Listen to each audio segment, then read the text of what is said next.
அந்த தமிழர் என்ற முகமூடி போட்டிருக்காரு சிபி ராதாகிருஷ்ணன். உங்களோட பார்வையில தமிழர்னு ஒரு ஆப்போசிட்னு சொல்றப்போன்னு சொல்றாங்க. தமிழ்நாட்டில் இருக்கிறவங்க தமிழருங்கிற முறையில வாக்களிக்கணும். நீங்க என்ன சொல்றீங்க?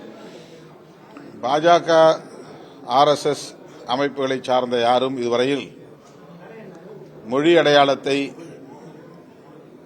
உயர்த்தி பிடித்ததில்லை.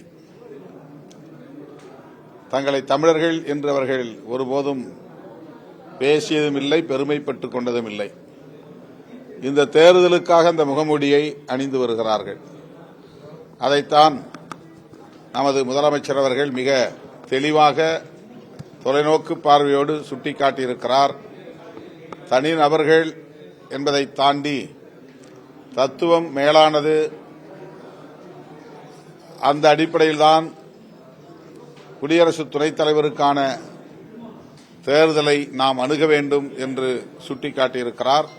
முதல்வரின் இந்த கருத்தை வழிமொழிகிறோம்.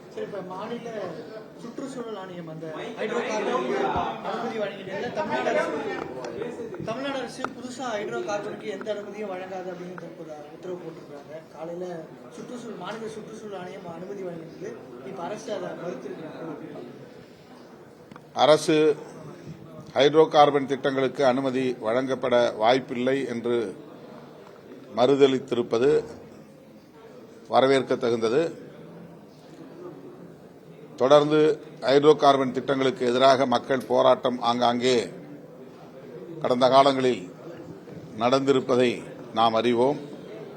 மக்களின் உணர்வுகளை மதித்து தமிழ்நாடு அரசு, குறிப்பாக முதலமைச்சர் அவர்கள் அந்த திட்டங்களுக்கு அனுமதி இல்லை என்று கூறியிருப்பதை விடுதலை சிறுத்தைகள் கட்சி வரவேற்கிறது.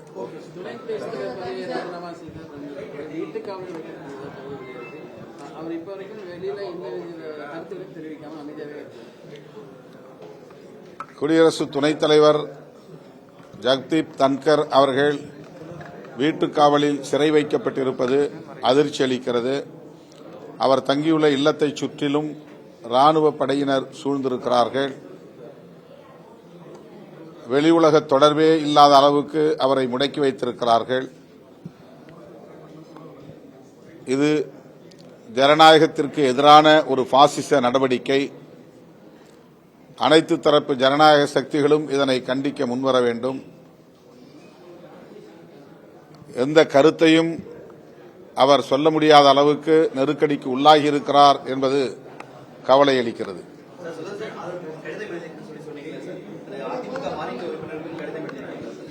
எல்லா உறுப்பினர்களுக்கும் தான்